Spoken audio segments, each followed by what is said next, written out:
Can I have a dream about dreaming? How do turtles live so long with such little cardio? All of these questions you can find the answer to on This Paranormal Life!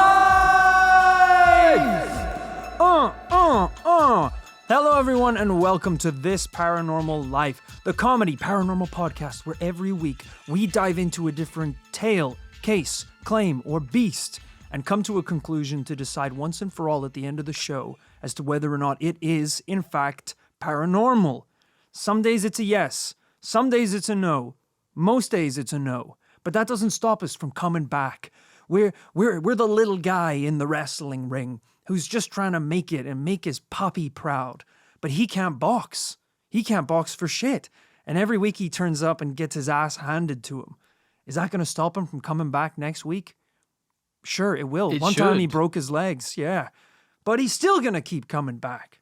If I was a doctor and every day I tried to save the lives of my patients, if most days they die, but some days I just absolute home run, knock it out of the park, save someone's life, does that make me any less of a doctor if most of my patients die?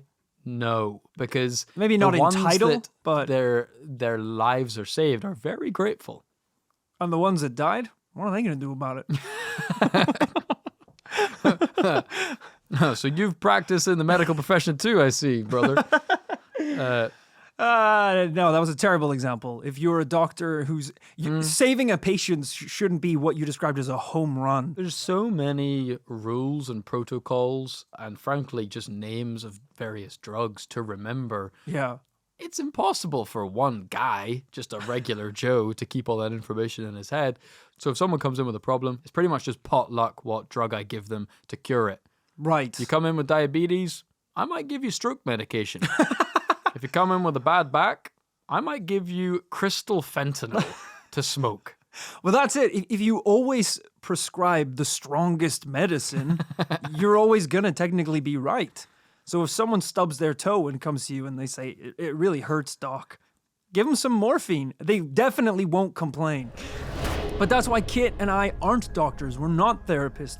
We work in the profession of the paranormal, where you don't have to have one of those fancy titles or educations or documents to claim that you're an expert in the field. You actually don't need any liability insurance of any kind because we can't lose our titles because we don't have any. It's true. And when we say we're experts in the field, we mean a literal forest. We're pretty good in that situation, not even in the field of the paranormal. Kit, I've got a great story for us, and as much as I'd love to talk about our dark past in the medical industry, I think we should just dive into today's case. It does sound sensible. But first, before we dive in, how about a quick word from today's sponsors? And a reminder that every episode of This Paranormal Life is available ad-free on patreon.com/This Paranormal Life. Kit, I want you to imagine this. It's a sunny day. You're walking down the street on your way to work, when all of a sudden, you get a strange feeling. It's not déjà vu, it's something else. Somehow, you remember exactly what's going to happen next. This feels like a chicken or egg situation. How can I remember the future? Somehow you do. A child dropping their ice cream, a blue car racing by, rain appearing out of nowhere. And then all of a sudden, the events start playing out in front of you. The ice cream drop, the blue car. You open your umbrella just in time for the first raindrop to hit the ground. That's when you realize you dreamt this moment last night. Imagine a world in which a dream you had last night foretold the events that are taking place today in this order. Okay, that's trippy. I need to learn how to pronounce this. Déjà Rêvé. That's not what I was hoping. That's not what I was hoping. Oh, Déjà Rêvé? Déjà Rêvé. I don't know why I said it like that. Say it again. Déjà Rêvé. This is supposed to be... Déjà Rêvé. This is supposed to be a pronunciation guide. He doesn't know. You went Déjà Rêvé. This is a dude who lied on his CV to get this gig and said he could speak French. He's like, yeah, I know it. What's it called? he All right, I gotta hear this one more time, man. I'm not getting any closer. Déjà Rêvé. It's Déjà Rêvé. you just read it. It's Déjà Rêvé. Deja Rêvé. Rêvé, like Rêvé the bike. Okay, Sure. got it. Welcome to the world of Déjà Rêvé. Okay. Sorry, let me do that one more time. Welcome to the world of... Déjà Rêvé. Sorry, I got the timing wrong there. Welcome to the world of... Déjà Rêvé. It's gonna have to not tighten it up on seamless. the- He sounds nothing like you, and you can actually speak better French than that guy. Welcome to the world of Déjà Rêvé, kid. We all know the sensation of déjà vu. That's when you experience the same moment twice. Some people say that it's a glitch in the Matrix, but most people believe that it's sort of more of a brain glitch that happens when two thought streams cross paths. The main difference being, déjà vu happens in the moment. The moment that you're experiencing feels like it has happened before. Whereas déjà rêvé, you remember events from a dream before they've even happened. You have to stop using the word remember. It doesn't apply to this situation. It does. You're remembering a dream you had where the events of the dream are taking place now. Stop. Stop. I can't make this make any more sense. No, we can. Let's break this down a little bit further. Okay. You experience something. Yep. It's really not that different to déjà vu in some ways. Very different. Something happens. The pronunciation, for one, is wild. It's when something happens, which is, you have that sort of sense of déjà vu of being like, I've been here before, but Yeah. instead of it having happened in waking life, it happened in a dream. Sorry, run that by me one more time. Okay. All I'm going to say is imagine... Don't use the word remember, Imagine please. you're walking in the park Yes. and a basketball rolls over to your feet. Yeah. And a guy says, hey, bro, can I get that ball back? Mm-hmm. And you're like, do I know that guy? This has happened to me before. Yes. But then you remember it there it happened is.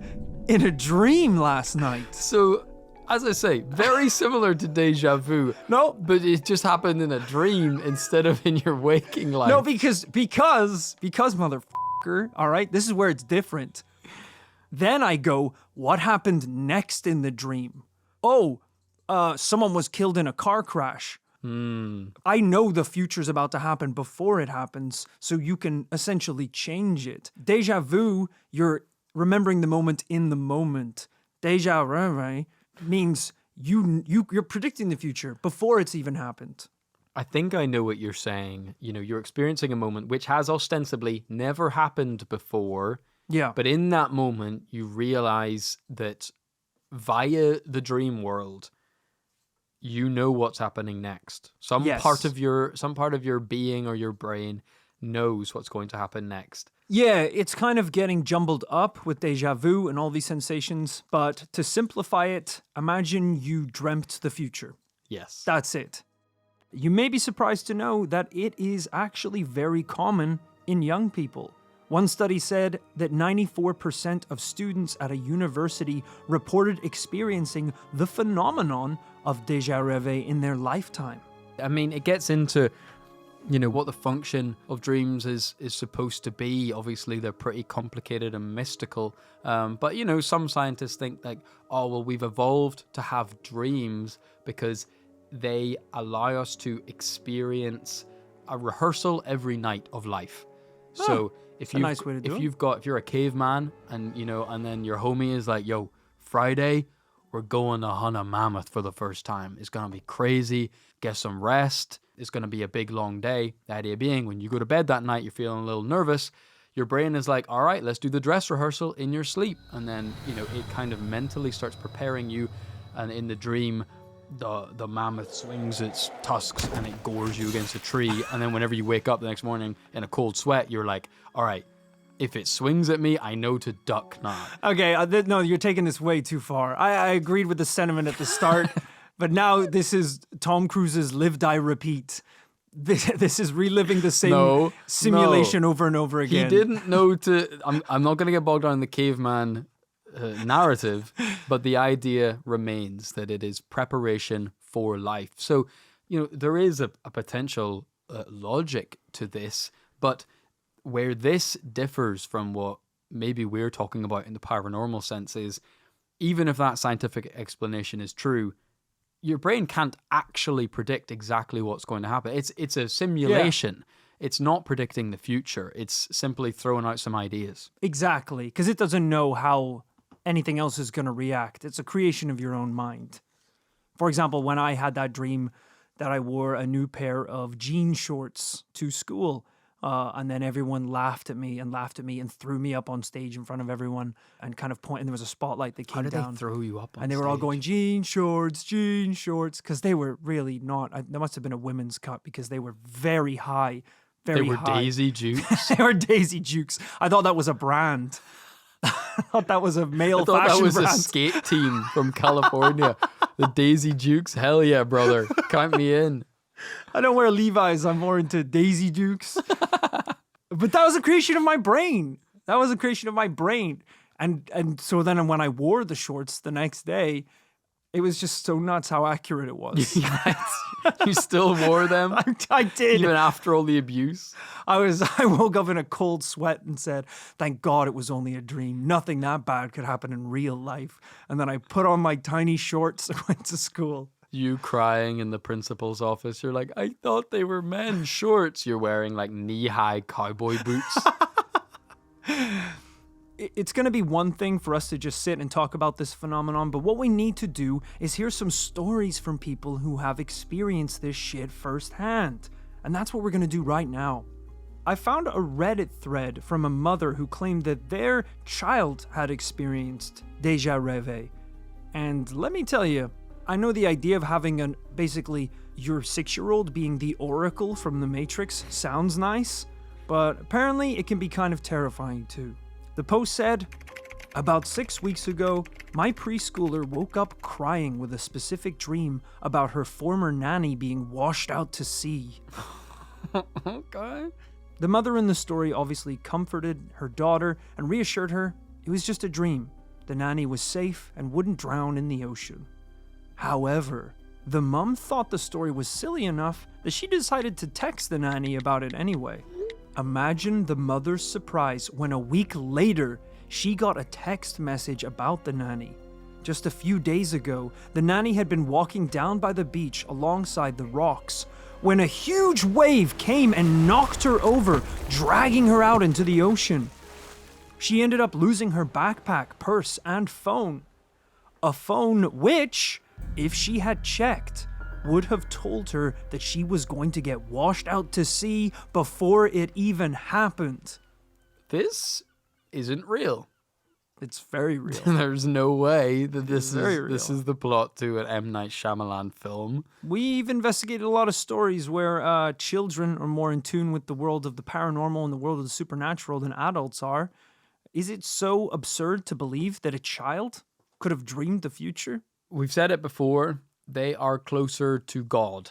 They are closer to heaven. That is the idea. They are kind of... Children and old people. They're the closest to God. They're like a freshly little baked loaf of bread. They have a memory of the factory. So they've only just got here. They might have a little bit of a hint of a connection to the other side, to the place beyond the veil where paranormal investigators like us are desperate to communicate with. Yeah. They've been there quite recently. It's like when you go to university. In the first couple of weeks, daddy's checking in. Mommy's calling to see how things are going. Right. Is everything okay? Are you making friends? Did you get the gift basket? Do you want us to send us any extra cash?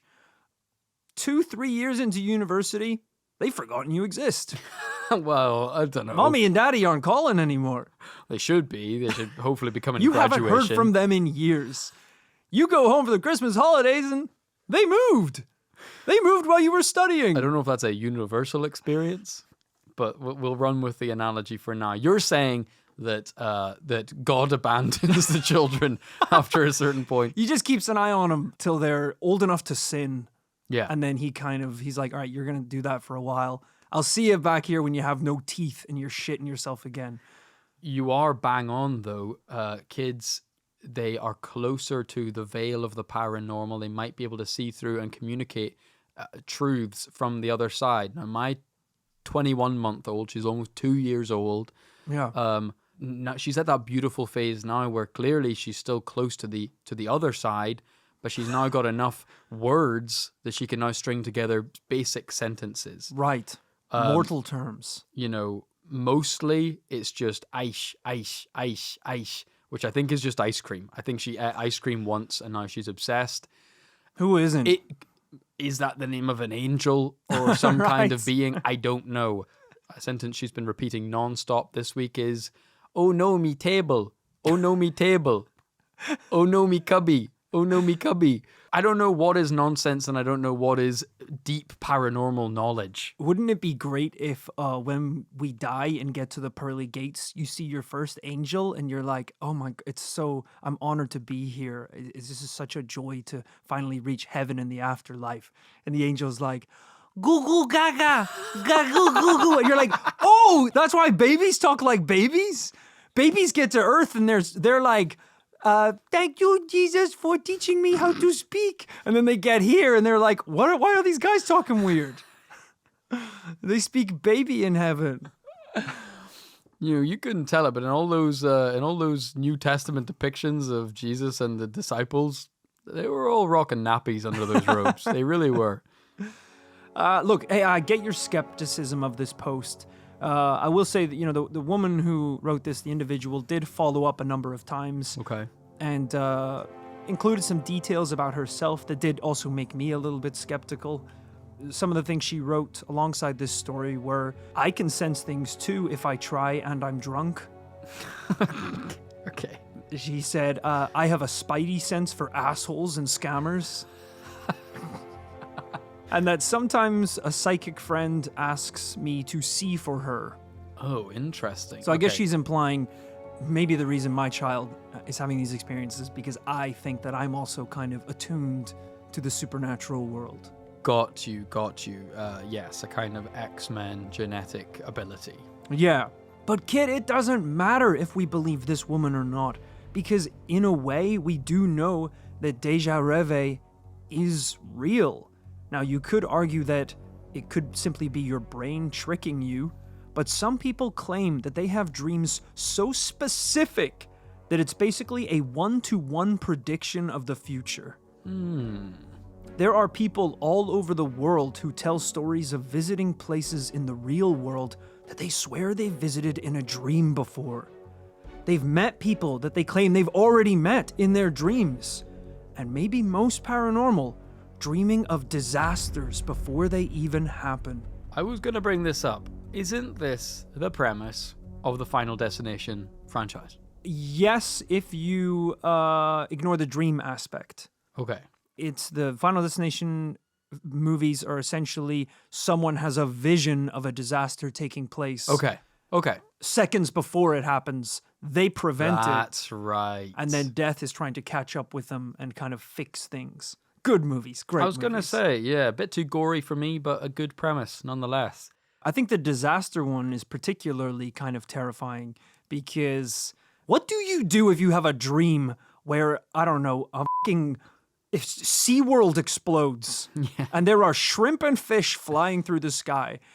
That's a pretty abstract dream, but the next morning you're like, that happened.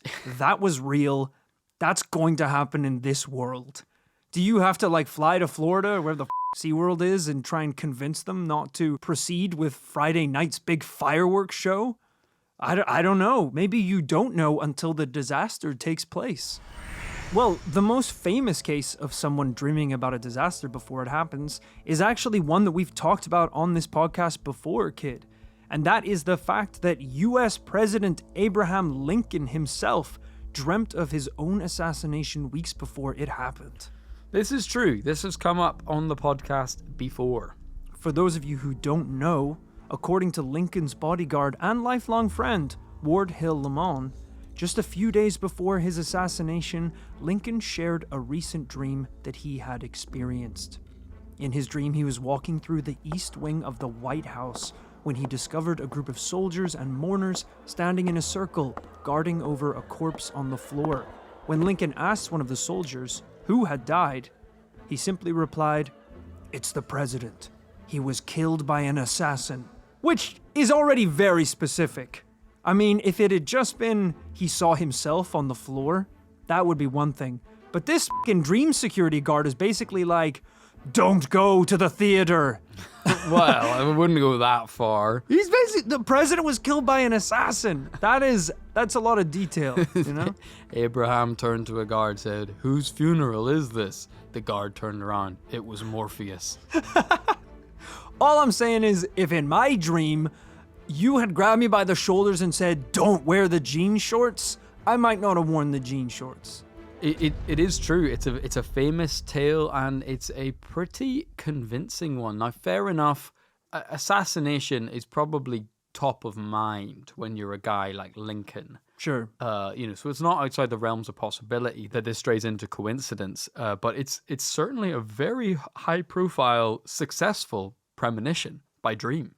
Yeah, to be that specific is pretty incredible. And I mean, I should note, this wasn't even the only kind of premonition dream that he had.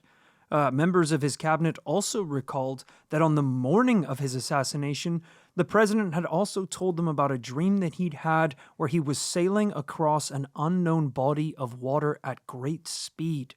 A dream that he claimed he had every night before a, quote, important event in the war. Yes, I seem to remember we talked about this in a previous episode where we were talking about the Lincoln and the ghost train. Yeah. Where the paranormal shenanigans did not end after his assassination. It didn't. I think the story goes that if you go down to the tracks where the Lincoln funeral procession by train happened, I think Lincoln is borderline hanging out of a ghost steam train, waving an American flag to this day, every night. The thing is, he was a guy who had a lot on. He didn't really have time for fun or shenanigans. He had a lot of important shit to do. So I assume after he was killed, that was his kind of time to just have a ball.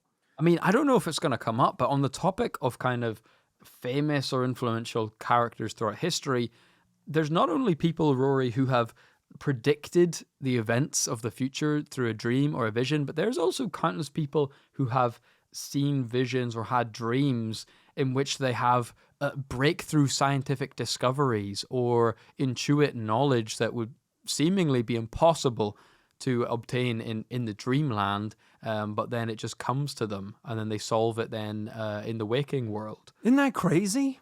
I feel like I get it sometimes where I'll be having a dream where I've like written a great song and I'll try and like wake up and remember the melody, but it's like trying to hold on to mist. It just evaporates in front of you like, no! It's like those videos of raccoons trying to wash cotton candy? wash candy floss in a puddle. And they're like, where'd it go? Yeah, like in your head, it's like a number one Billboard 100 chain smokers level single, but you're trying to like grasp it like yeah. Baby. I swear it was better in the dream. I mean, this is where the joke came from on this podcast about me dreaming constantly about Lizzie McGuire as a child, which was, at a time in my life where I was very young, I used to love watching Lizzie McGuire and the Lizzie McGuire movie, famously starring Hilary Duff. And at one point, I must have been like 13, 14 years old. And I used to dream that I was hanging out with Lizzie McGuire, to the point where one dream, she decided in the dream to give me her phone number. And then, this is so funny. So she started telling me the number, and I realized in the dream I don't have a pen and paper. So I woke up in bed, ran to my desk, and I'm like, the numbers are like fading in the distance. And I'm like, 074, and I'm like pounding the desk like, I almost had it. Tears in your eyes. Like, I was making up the number. My brain was making up the number. Even if she'd given it to me, it wouldn't have been right. I was going to say, an American girl's phone number doesn't start with 074. Does it start with a Northern Irish postcode? Least of all, a fictional girl in America. A fictional girl in a dream. It's 2 levels of not being real. So I understand. I understand more than anyone how these dreams can feel real, but you have to come to the conclusion years later through many, many therapy sessions that it wasn't real. This is not exactly a scientific list, but I've just Googled what are the major scientific discoveries made via dreams, and this website is extremely unreliable, but it is claiming that as many things as Einstein's theory of relativity may have been inspired by a dream. The structure of the atom as discovered by Niels Bohr, the Danish physicist. Allegedly, Larry Page founding Google. What? This one's, I think, is really true, is Mendelev's periodic table, the periodic table of elements, that came to them in a dream. A little insulted that I'm not on the list, because as you know, I also dreamed up that idea about a hot dog where the hot dogs are on the outside and there's a sliver of bread in between the 2 of them. Yeah, you mentioned that before in the show, yeah. And it's like, I know that the other shit was important, but the dog hot is also important. It's the opposite. Have you ever tried making it? It sounds like it will be. I think the point of. How do you think I got don't want to these get into scars? It. Oh my gosh. My hands are burned to a crisp. Yeah, I was gonna say. I'm pretty sure the bread dogs protects are you hot. from the hot oil. That's right. Did you know the hot part of a hot dog isn't the bun? Your hands are covered in mustard as well. It's the because all the dogs. sauce is on the outside. They're boiling. It's insane. Just, lots of people think up of cool ideas. And the dog hot is one of mine. And I'm not here to argue that it has a place among these inventions. Was it maybe more creative in a way? I just don't think it's on the list because it wasn't Nobel Prize winning or $1 billion startup. And it wasn't made of a thing someone else already invented. Yeah. It's just a nonsensical opposite of what someone else already made. Of course, Kit, along with scientific explanations, there's a huge amount of paranormal explanations for Déjà Rêvé. It could be caused by experiences or events from past lives, or alternate realities, which are somehow bleeding into our reality. But by far, the most interesting person I came across in the world of Déjà Rêvé is a painter by the name of David Mandel, also known as the man who paints the future. This story is crazy. If you thought some of the instances that we've heard before, presidents dreaming of assassination, mothers dreaming of drowning nannies, you thought that was crazy, you're not gonna believe what we have coming up right after the break. David Mandel, also known as the man who paints the future, has been having precognitive dreams since childhood, and in 1997, he decided to start painting what he dreamed and time-stamping it so people would know that it took place before the event unfolded. Why does he paint it at all? Just sorry, but not to be facetious this early on in his tale, but if you're alleging right now that he's predicting the future, yeah, a la Nostradamus, just tell somebody. Just tell. Nobody cares, dude. No one cares. We care. Everyone cares. If we can avert crises, if we can stop disasters happening, if we could stop crimes being committed before they're committed. Okay, I kind of see what you're talking about. That would make a lot of sense because he's just painting frescoes of like old ladies getting hit by fucking cars. He's like, bro, help the old lady. Tell her. don't let her get hit. I mean, I'm going to side with you on this one because his most famous claim is that he dreamt about and then painted 9/11 before it happened. Yeah, I thought that might be where we were going. And I think that would have been good to give people a heads up. But look, let's just hear from the man himself. A retired university art teacher, David Mandel is today renowned for his paintings of precognitive dreams. Sorry to stop right now. We've heard this voice before. That's the narrator who does like all of these. I think he did the Metal Cauldrons documentary. It's the same voice. Most people, if they have a dream, they have to write it down in notes. As an artist, I was able to very quickly put some quite accurate imagery down in colour as well of what I was seeing. Dreams, if they're about a major event or something like that, they're usually more vivid. They're nearly always in colour. They've got a sort of sharpness, like jagged edges sort of thing. Symbols are very important in dreams. If I dream now of a World War II British fighter, the Hurricane, I know there's going to be a terrible wind or hurricane because I'm given the symbol of a hurricane. It's happened about 8 times and it's come right every single time. The 1987 hurricane happened like that. I saw 16 of these World War II British Hurricane fighters in 4 diamond formations, 4 to a diamond. The number 16 just kept cropping up over and over again. It was 16 days later that the hurricane came. When you get things like that, I know it's a premonition dream of the future. If you're going to tell people that you've had this dream and you've got just people signing the backs of the drawings, they're not going to believe that. They'll say you just got them to do it after the event or something like this. And the bank photograph idea really fitted in very, very well with that because there was absolutely no doubt. Nothing could be altered on the date display on the bank. And that would verify the fact that, I was telling the truth. Something was going on here. The quickest one that's ever happened was the Watford train crash. I had the dream, I took the painting I made of it to the bank on the same day. I think the photograph was taken about 4:40, just before they close. The train crashed at Watford 18 minutes later. What had happened is a train had come alongside another train and had hit the back of it, and the carriages went right up on top of the carriage of the train it hit, so it was sort of perched in the air above the other carriage.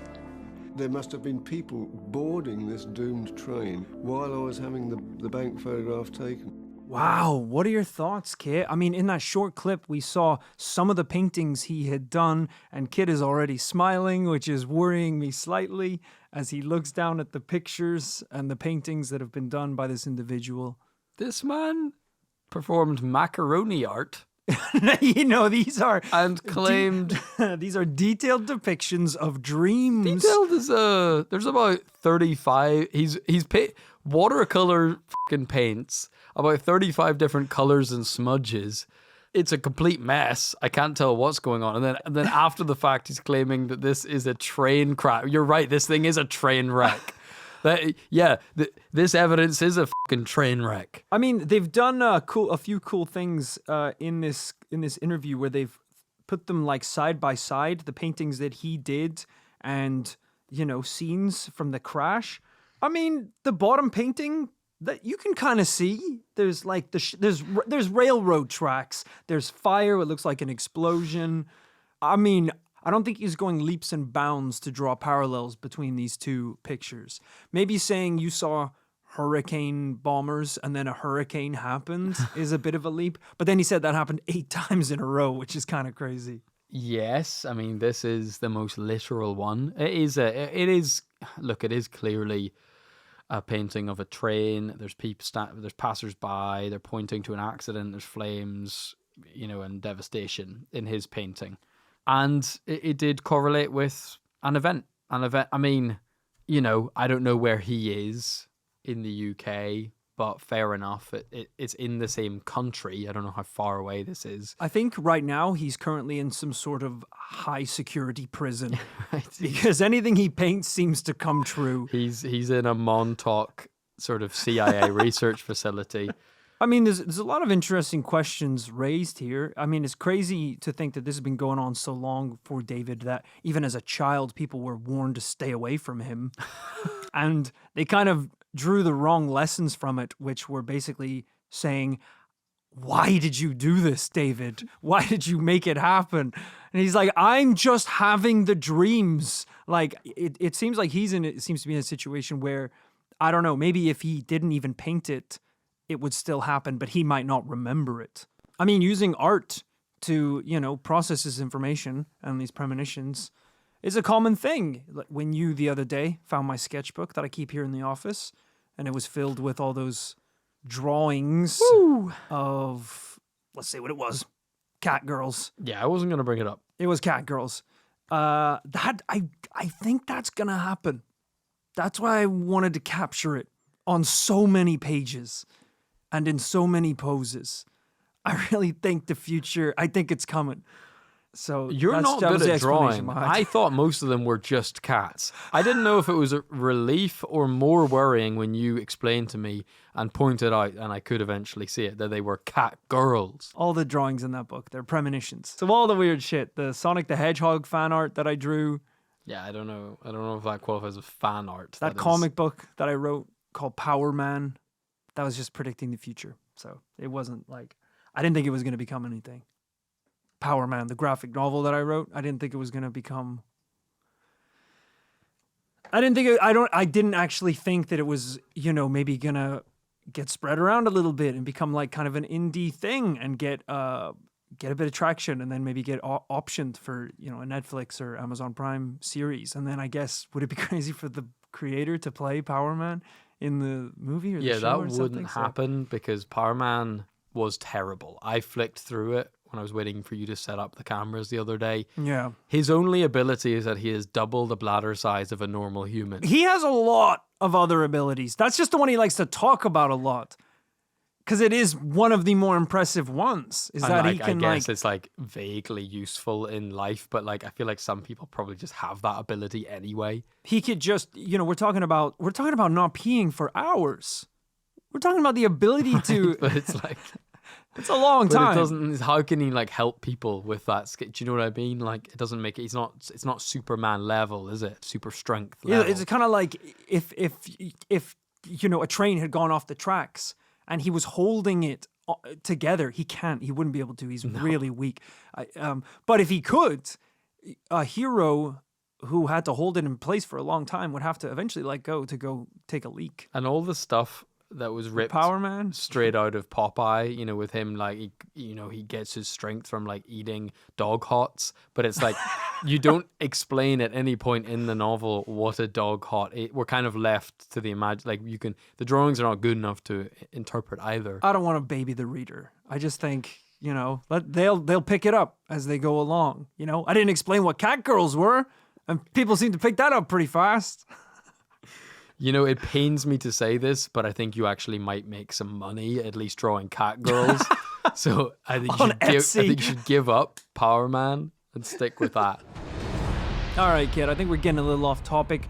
I have one more example of an individual experiencing this Déjà Rêvé, and I've saved the most convincing for last. If you guys listening at home weren't won over yet, get ready to hear about a little lady named Barbara Gardwell. Ever since she was a child, she has dreamed of disasters and assassinations before they've happened. And on one occasion, the dream was so vivid and clear that she actually called a psychiatrist named Dr. Keith Hearn to warn him that someone was about to assassinate the Pope. Whoa! Since her youth, Barbara Garwell has dreamt of disasters and assassinations before they actually happened. She only rang me once to tell me about a premonition. I still remember her voice now saying, "Sorry to bother you, Dr. Hearn, but I've had this waking premonition of an attack, something to do with the Pope." I saw the Pope, as I described it as a citadel. It looked like an old castle, and I saw the Pope walk under the canopy. On the green field, a multitude of people, masses and masses. And somewhere at the front, there was a man, and at the end of his hand, he held a dagger. And as the Pope turned around and walked by this guy, he lunged at the Pope with the dagger. A security man retrieved his hand, and the Pope fell. And 3 days later, a man lunged at the Pope at the Fatima shrine in Portugal with a bayonet. And when I looked at the footage, it was exactly in detail as I had seen on the Sunday. Now, no way is that coincidence, and no way did I make that up.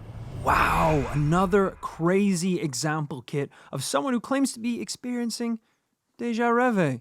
that one was slightly more interesting, I suppose, or from a different angle, because they teamed up with a psychologist and they were crucially reporting their premonitions to the psychologist so that it was kind of on record. Yeah. And so they could corroborate the amount of time before the actual events took place. Because that's something I'm struggling with a little bit, is sometimes with this stuff, it feels like we're listening to someone say, I saw something happen in the news and yeah, I dreamt that. I dreamt that the other night. Right. I dreamt that it happened the exact same way in my dream. That's crazy.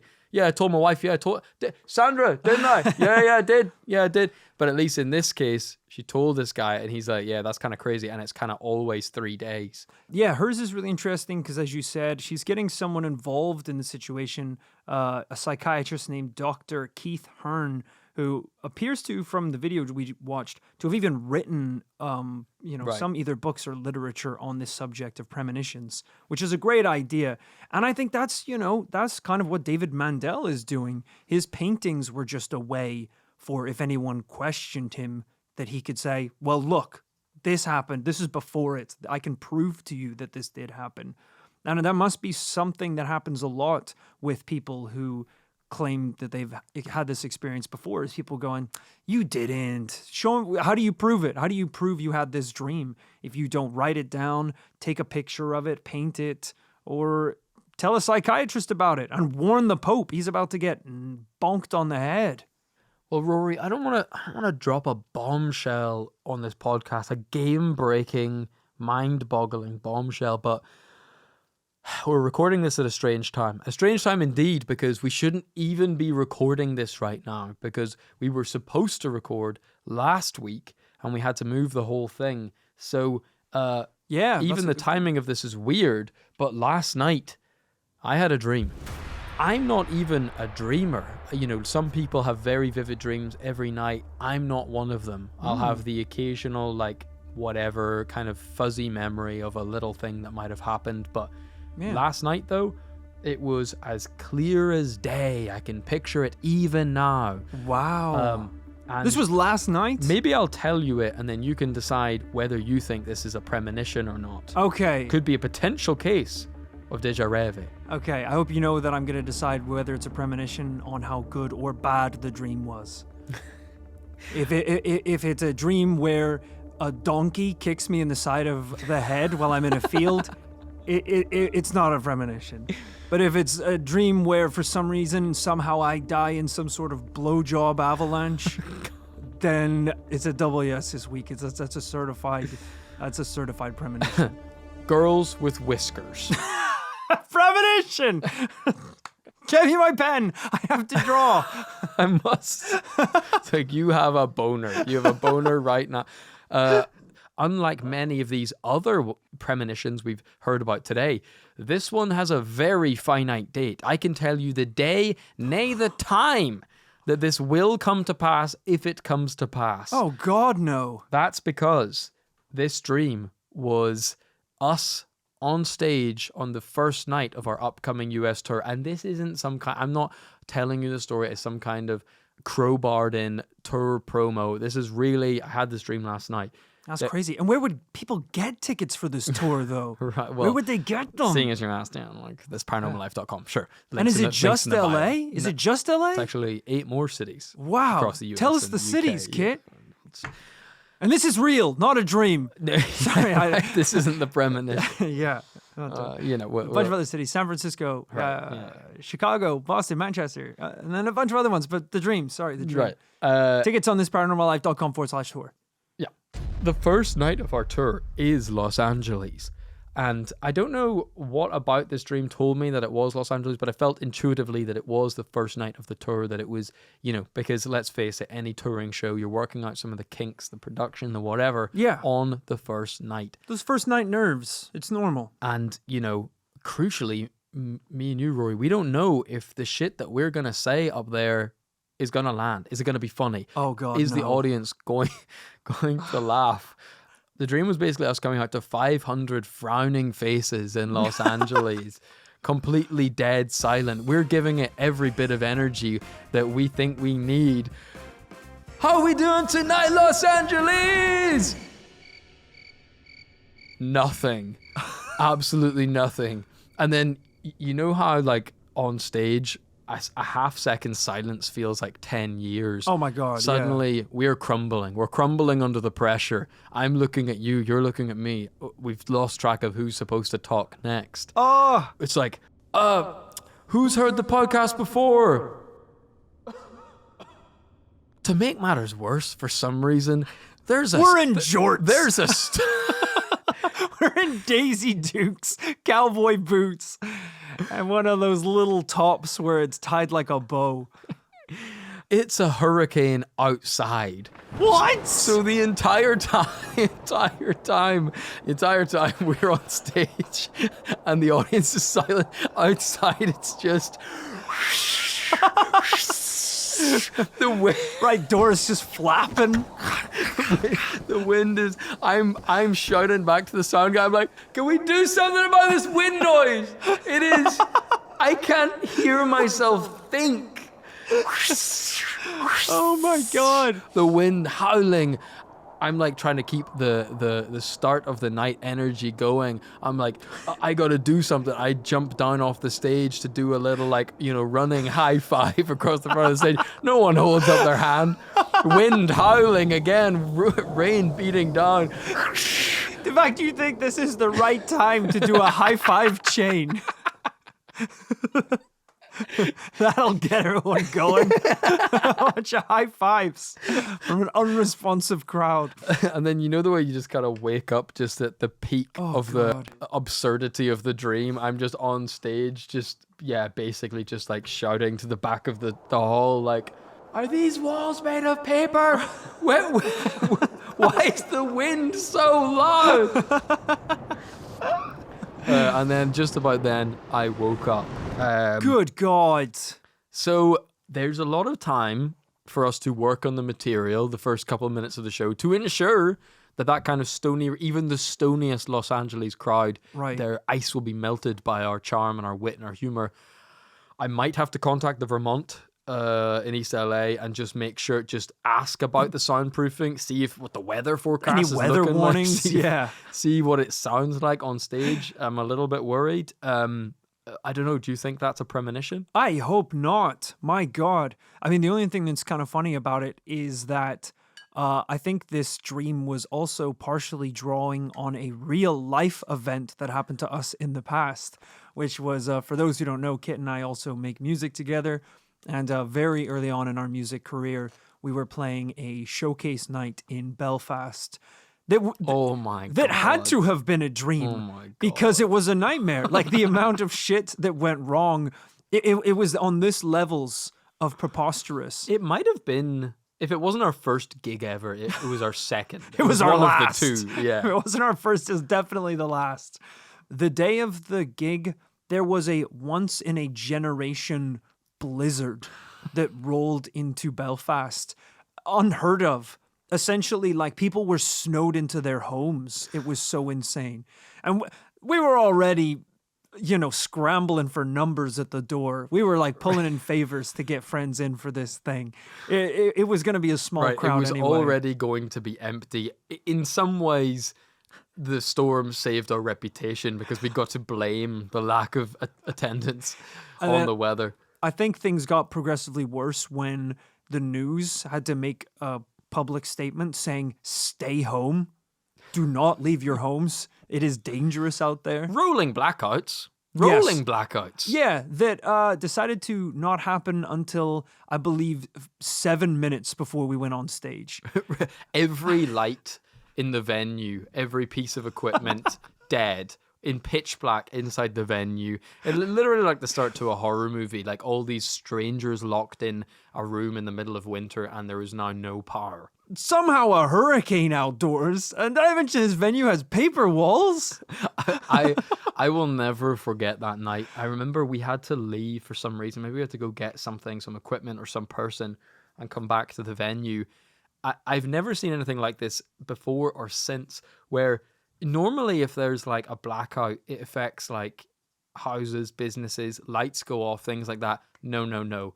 This was street lights. There were no traffic lights anymore. There was no there was no energy in the city. It was crazy. So we're cruising along ice roads at 5 miles per hour to try and get back to the venue. God knows why the gig hasn't been cancelled at this point. And I get to the venue, and it's the closest I've ever seen to a zombie apocalypse, where because the traffic lights aren't working anymore, outside the venue, a car has been totaled into a lamppost and abandoned because the person inside didn't want to freeze to death. This is The Last of Us. Seriously. We've walked into an abandoned city in The Last of Us. If we can make it, and we did make it through that, we made it through that and it was fine. So even if this is a premonition, hopefully not, of what's to come in Los Angeles, please, listeners who are in LA and the surrounding cities and states, come to the show. It's gonna be amazing. And if we do bomb that hard, you don't want to miss it. I'm gonna do that high five chain. I Do really the am high five gonna chain, yeah. do that. Start the tour off right. Let's go. Can we start the tour like backstage with like hurricane sound effects and stuff? That would be really, really funny. All right, look, at the end of every episode, we have to come down on a conclusion as to whether or not we think the thing that we're talking about really is paranormal. And I gotta say, this may be a first ever on the podcast where the opposing investigator by the end was bringing evidence to the case. Well, I don't know if I'm going to go as far as evidence. I'd postulating. I'd say, an idea. it was pretty convincing. It was pretty convincing stuff. So I guess It hasn't happened yet. How can it be convincing? I had a dream. A pretty standard issue anxiety dream. I think, we won't be able to use Kit's evidence until the date, and unfortunately we do have to decide right now. So what are your thoughts today, Kit? You think you're going to come down on a yes, or are we coming down on a no?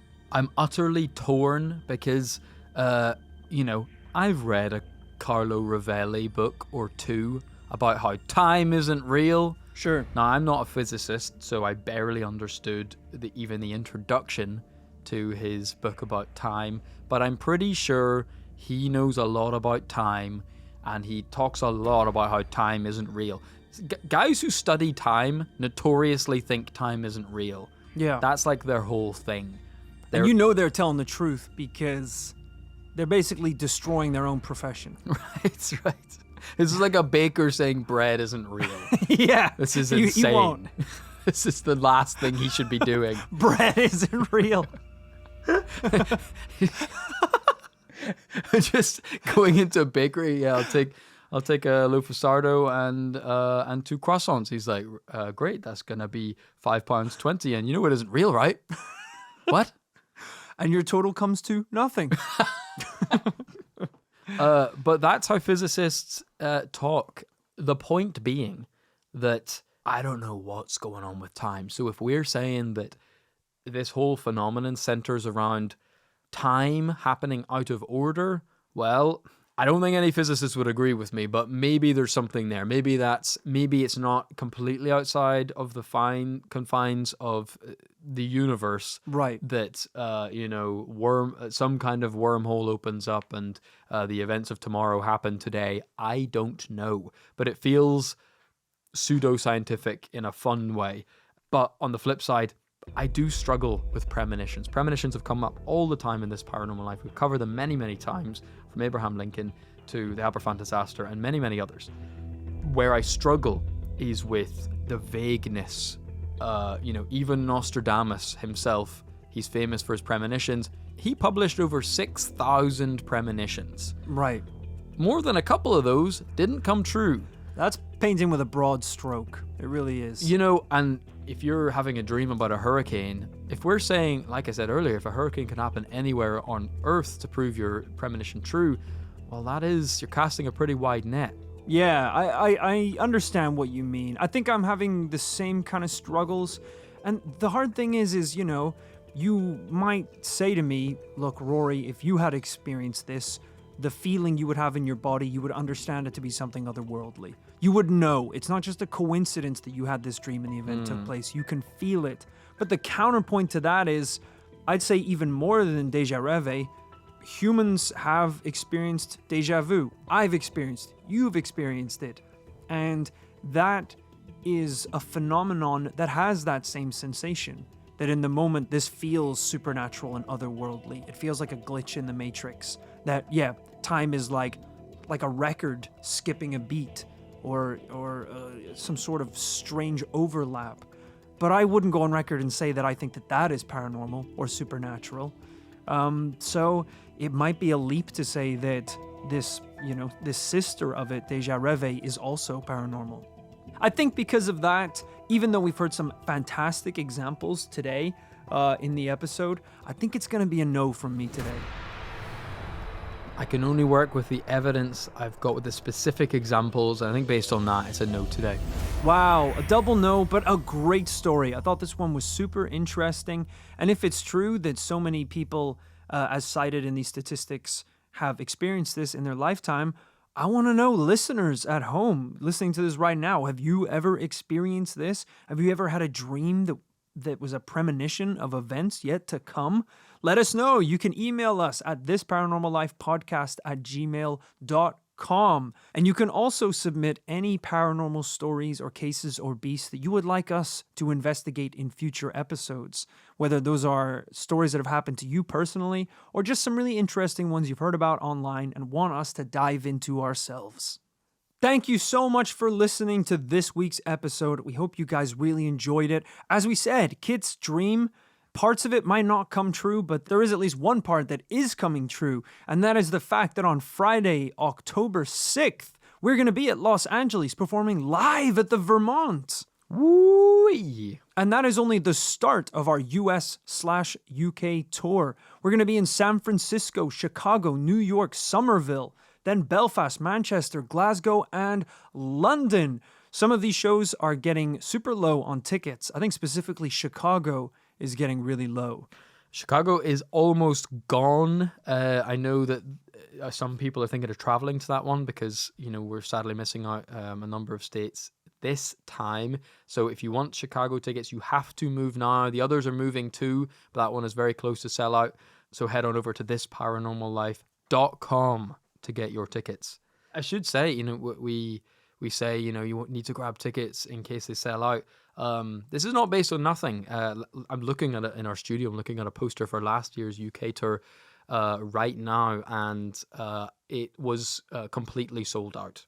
Yes. So, some sold out earlier, some sold out later, but when push came to shove, there were no more tickets on the door, so you're going to want to check those out. Yeah, we had people who I think had kind of waited till the last minute or thought they could maybe turn up and attend, and unfortunately, with those venue sizes last year, that wasn't a possibility. So yeah, nice try, Mum and Dad, but you need to believe your little baby boy next time, huh? And it could be said that I was cruel in withholding a kind of guest list, which was reserved for friends and family that we could give out. But yeah, we had tons of open slots. Yeah, no, because my mum said no straight up. Really? So yeah, she didn't want to come. Which was fine, because. Oh, that's actually darker than what I said. Yeah. Because your parents wanted to come, but you forbade them. Well, I didn't forbid them. They just didn't believe in their baby boy enough to actually, drop some moolah on the old ticketmaster.co.uk link. Yeah, again, we had tons of friends. We had a whole front row that was vacant. I needed them to cough up. I really did. I needed them to put their money where their mouth was. You're like, I've been providing you with the joy of having a child for years, and it's time you start giving back. Sure, you fed and watered me for a couple months, but a couple months. They're like, it was 14 years. Yeah, as we said, head on over to thisparanormallife.com or thisparanormallife.com/tour, whatever you want to do. We're posting the links on socials as well. We can't wait to see you guys there. We're going to be selling some cool merch as well, exclusive tour merch. Keep your ears peeled also for hopefully some audio from last year's tour, to give you a sneak peek. That's a great idea. Of what might be coming. Yeah, we're really excited. We're so excited. October is going to be fantastic. September is going to be fantastic. And of course, next Tuesday is going to be fantastic because we'll be back with a brand new episode of This Paranormal Life. Let's get into some shoutouts. Yes, but before we go, of course, this is what the energy was for. Is reaching the bit at the end where we shout out patrons at the end of the podcast. So, that's why I was getting so excited. Patreon.com is the place to get Yes, bonus shit, there content was from so this much Paranormal more. Life. So many bonus There was episodes so much more to talk available. Those guys got pre-sale access to the tour as well. And at the end of every episode, we shout those MFers out. At the end of this Paranormal Life. Right. Yeah. So, thank you very much to Will. People always say where there's a will, there's a way. But with this will, where there's a will, there's a payday. Right.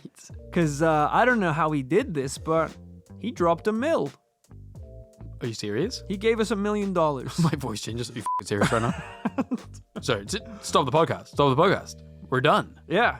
I don't know how he did that. I think, hopefully that's not money laundering or something, but Will just paid the bill.